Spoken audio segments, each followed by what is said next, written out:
A jointly written statement by the Human Rights Association, IHD, and the Human Rights Foundation of Turkey, TİHV, on International Day in support of victims of torture, June 26, has urged the maltreatment of those who have been arrested as part of government-initiated operations to be ended immediately.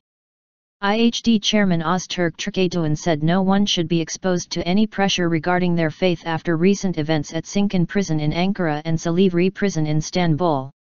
The management of those two prisons had refused separate requests from a number of imprisoned police officers and Samanyolu Broadcasting Group CEO Hidayet Karaca, who asked for a sahur, pre-dawn, meal during Ramadan and suggested instead that the police officers keep their lunch to eat for sahur.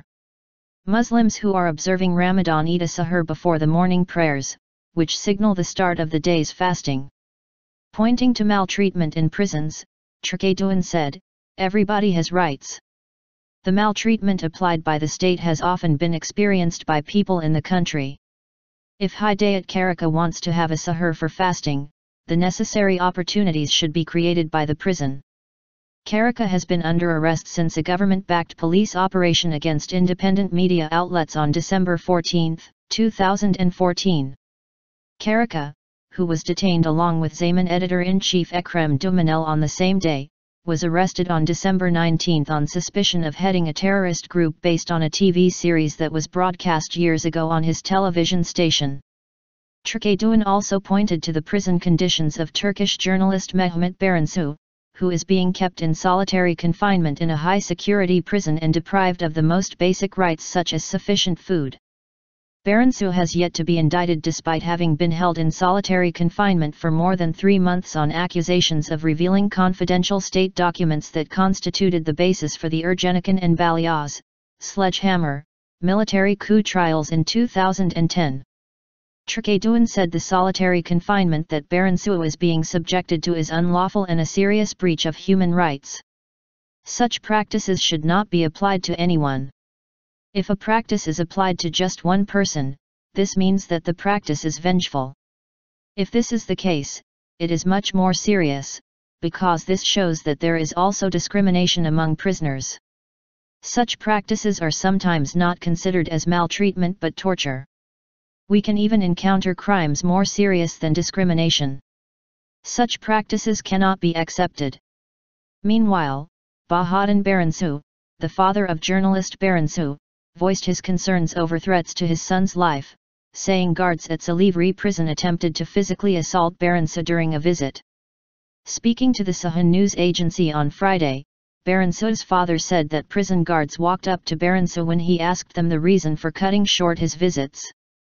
Even though there has been no final judgment about the accusations against him, he was treated like a murderer in prison, Bahadır Baransu said.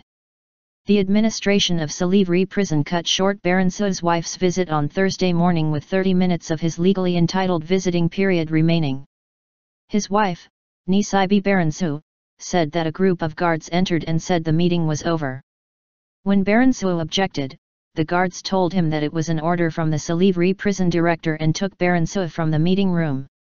According to Bahadır Baransu, guards who continuously apply psychological pressure on Baransu also attempted to physically attack him.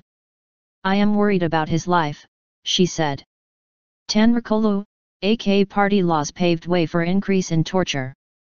Main opposition Republican People's Party, CHP, Deputy Chairman Sezgin Tanrıkolu has said that the controversial laws adopted during the then-ruling Justice and Development Party, AK party, government paved the way for an increase in the prevalence of torture in Turkey.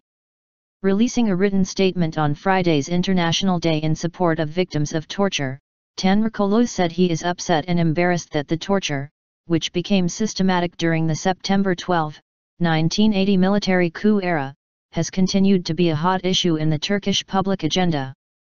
Tanrıkolu said that some of the AK party's controversial laws such as the internal security laws have led to an increase in the number of torture incidents, particularly applied by police officers against Turkish citizens. The internal security law allows authorities to arrest suspects based on reasonable doubt instead of tangible evidence. With this law, the threshold for the burden of proof that is required for obtaining a search warrant was reduced from strong and concrete evidence to mere reasonable doubt. Under this law, the police are not only able to easily search any individual, their home and vehicle, but also easily seize the property of all so-called dissidents on the grounds that they have committed a crime against the government.